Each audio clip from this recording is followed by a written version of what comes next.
தத்துவம் உண்டு. James palsy என்கிறவர் அதை சொன்னார் என்று எனக்கு ஞாபகம். தத்துவம் என்னன்னாக்க, நீங்கள் திடீர்னு ஒரு நாள் காலையில் எந்திரிச்சிக்கிற போது 6 அடி உயரமாக இருக்கிற நீங்கள் 10 அடி ஆயிட்டீங்கன்னு வைங்க. சும்மா நல்லா ஆக முடியாது அப்படிலாம். ஆனால் நாங்கள்லாம் எங்கள் இஷ்டத்துக்கு எங்கள் உயரத்தை ஏற்றிருப்போம்ல. திடீர்னு ஒரு நாள் 6 அடி உயரம் இருக்கிற ஆள் 10 அடி ஆயிட்டான்னு வச்சுக்கோங்களேன்.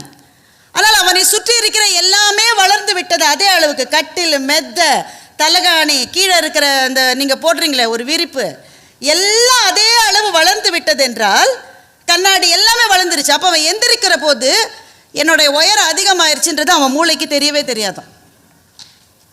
பிகாஸ் மனித மூளை எதையுமே எப்படி பார்க்குறதுன்னா ரிலேட்டிவாக தான் பார்க்கும், ப்ரப்போர்ஷனோட தான் பார்க்கும்.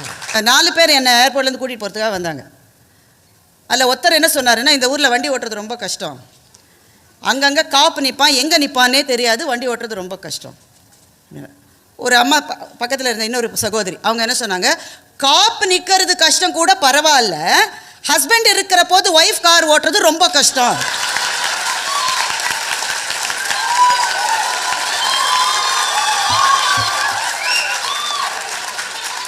நாம என்னதான் சரியா ஓட்டினாலும் இங்க டர்ன் பண்ணுமே, ஏன் இண்டிகேட்டர் போடல, கோ slow, Cobb may be there. அப்ப நான் கூட நினைச்சேன் இந்த உலகத்திலேயே அதுதான் உச்சபட்ச கஷ்டம் போல இருக்கு அப்படின்ற முடிவுக்கு நான் வந்தேன். அப்ப அங்க இன்னொரு சகோதரர் அவர் சொன்னாரு, காப்பு நிக்கிறதை விட ஒய்ஃப் ஓட்டும் போது கணவர் கமெண்ட் பண்றதை விட கஷ்டமான ஒண்ணு இருக்கு. என்னன்னா அந்த ஒய்ஃபுக்கு கார் சொல்லி கொடுத்தோமே நாங்க கார் ஓட்ட. அது அங்க பெருசா கை நீட்டுறாரு அவர் தான். எவ்வளவு கஷ்டம். இப்போ அந்த கார்ல 4 பேர் தான் இருந்தாங்க, அதுக்குள்ளேயே 3 கஷ்டங்கள் வந்துட்டு அந்த கார்லயே ஒரு 8 பேர் இருந்தாங்க, பெரிய காருன்னு வச்சுக்கோங்க. அதை விட எனவே கஷ்டம், சிரமம் என்பதெல்லாம் ஆல்வேஸ் ரிலேட்டிவ்.